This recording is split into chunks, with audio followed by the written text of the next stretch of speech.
Good morning. Today I have my daughter, Emily Ireland, in the greenhouse. We thought we would interview her to have her share some of her experiences with greenhouse living because it's interesting, right?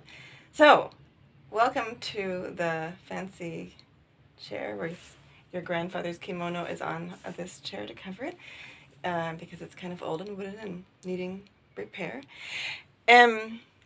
With the cover, I feel close to my dad, which is nice. So, Emily Ireland, tell us what it's like to live in a family with a greenhouse. Well, it's nice because my family can, or my mother and my family can come here, and I can come here to have overnights and play different games and do guitar stuff, and um, Ooh. Good morning, B. and um, just and coming here to have the best foods and vegetables there can pretty much be. That's so good to hear that you feel that way. Yeah. And just having fun with my family in here on special nights, or very often when it's not even a special night, is nice because I actually have a nice place in my garden that's kind of like a house, but only it's made most out of glass and wood, and it can contain plants, so we can also eat good things in here. Yeah. And take stuff from the house too, and that is just great because I have it in my garden, and I don't even have to go for an overnight to some faraway hotel.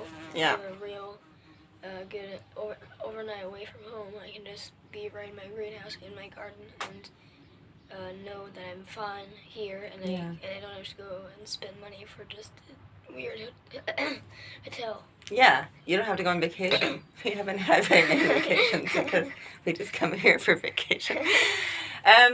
What have you done to help in the greenhouse? Do you recall?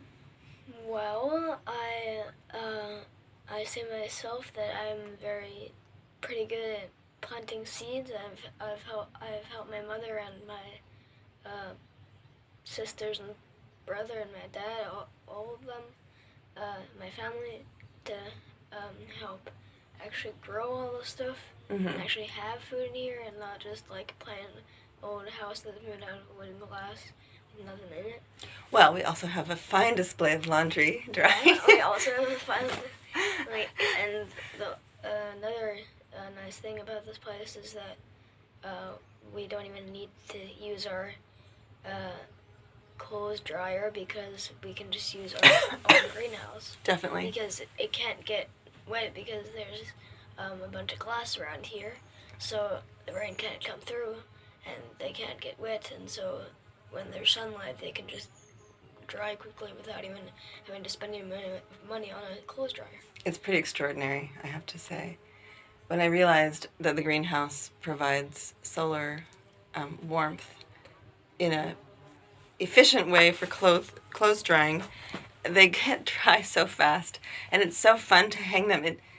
Somebody on NPR recently said that whenever you announce that it's time to do laundry or fold clothes or take care of your washing, everyone disperses. It becomes me time, and I find that too. It's my moment in the greenhouse, away from technology and away from the hustle and bustle of the city, right?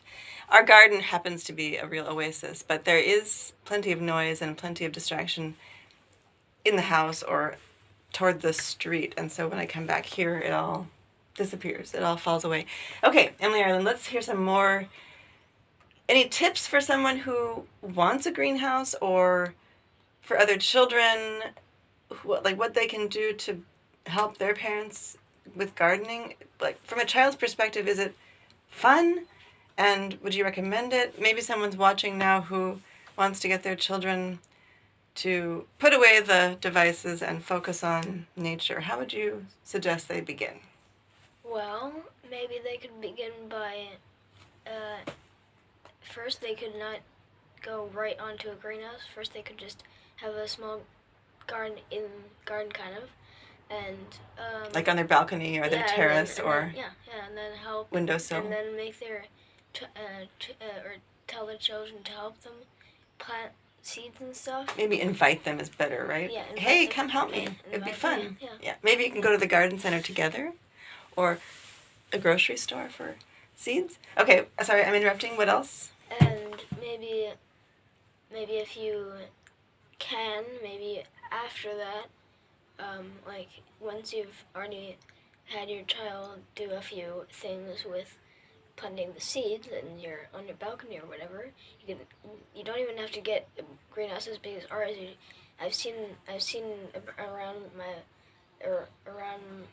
block, around the neighborhood, I've seen mini greenhouses that are very, very small but can contain shovels and plants and all kinds of stuff. Plenty of things. Yeah, plenty of things. They're productive. And they don't. It doesn't even have to be. It doesn't even have to be the like dinosaur size. It can just be like toy Lego man size or something. I don't know. Whatever. Okay. Some dinosaurs are really small, so we're talking about the big dinosaurs. We should show you the ceiling here, actually, because it's kind of a great view of the world. I forgot to do that yesterday.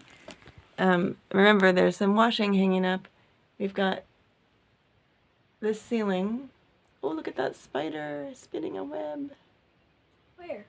Right up at the top, above the light. Oh, yeah. Yeah. Wow, I've never seen a spider, actually.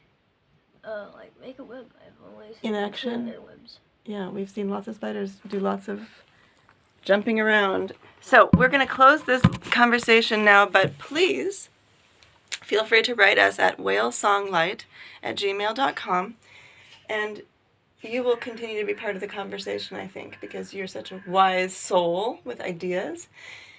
Yeah, getting your children involved in the greenhouse or in the garden, I think it's another superpower we have as parents, when we can enlist their help. And then they can, of course, help in the kitchen to prepare the food. So have a beautiful weekend, and we'll see you next time. Thank you. Cheers. Want to say goodbye? Bye.